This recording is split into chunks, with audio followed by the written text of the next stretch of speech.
Bisnis Law Pas FM bersama Dr. Ricardo Simanjuntak SH LLM.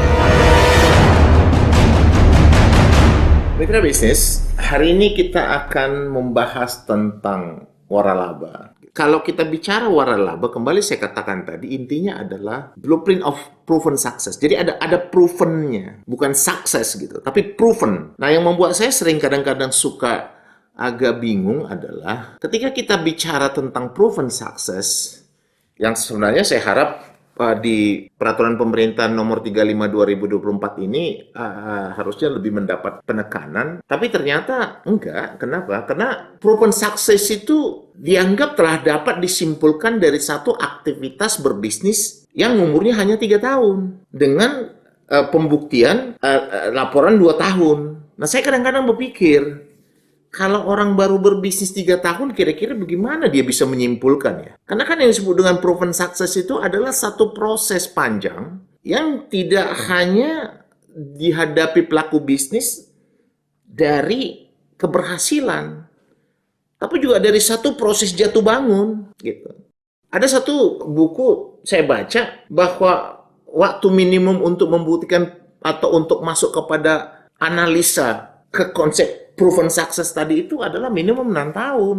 Nah, kalau misalnya katakanlah dengan laporan keuangan 2 tahun saja sudah cukup membuat orang untuk bisa menghadirkan konsep waralaba, ya walaupun ini bisa menjadi perdebatan gitu ya, tapi saya hampir sulit melihat esensi itu ya. Dan itu saya perhatikan kalau saya kadang-kadang menghadiri eksibisi gitu ya.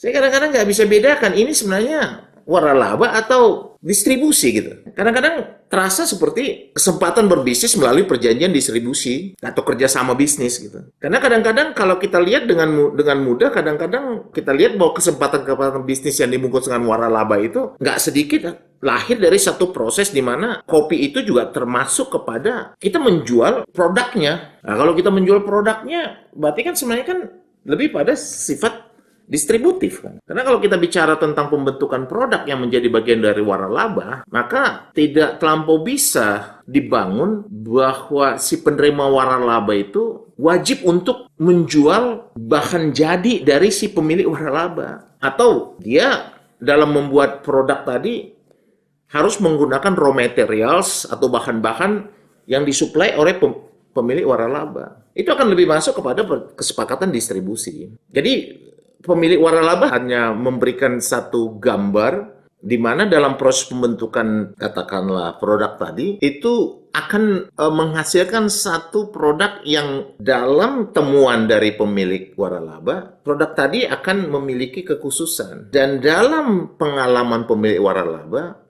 produk tadi adalah produk yang tingkat penerimaan dari para konsumen sudah teruji. Kalau kita hanya sekedar untuk menggunakan popularitas dari produk, mungkin orang akan lebih memilih perjanjian lisensi, ya, penggunaan merek dan juga teknologi dari produk gitu.